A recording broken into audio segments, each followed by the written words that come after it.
In this video, we will understand the importance of doing a right click on the Excel icon, which is on the taskbar. Now you can find the Excel icon on the taskbar. If you do a left click, it is going to launch the Excel application. But what happens if you do a right click?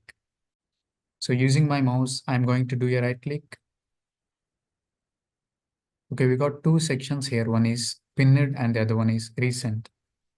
So once you right click, it is going to show like this. We got two sections here. One is recent, the other one is pinned. Now the question is, what do you call these two files? Okay, these two files are called as recent workbooks, which I just opened and I did some work and I closed it. That's about the recent section. Okay, one more question is, what is the need to keep these three files under the pinned section?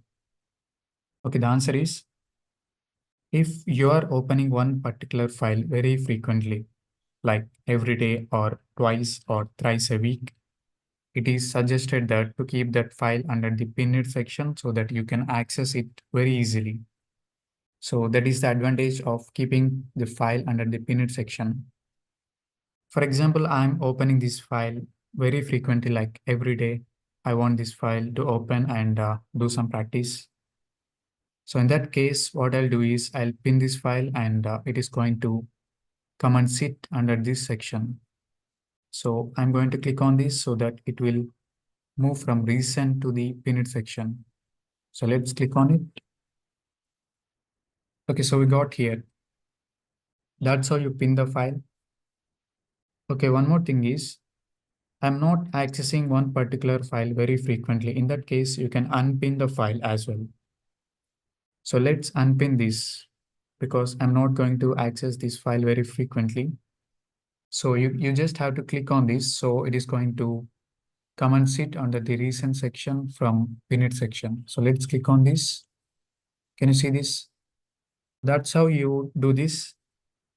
Now the question is very simple. Why should I right click? So the answer is, when we are working with Excel, we switch between one file to another file very frequently. Okay, let's take a situation and talk about it. For example, I opened one file and I worked on it and I closed it. And again, I opened another file and I did some work and now I want to go back to my previous file. So in that case, what I will do is I'll open this and I'll open the folders and again I open this. So it takes a lot of navigation, right? So in that case, what I'll do is I'll just right click and you can access the files very easily here. So that is the advantage of doing a right click instead of left click. I hope you understand it. Thanks for watching. See you in the next video.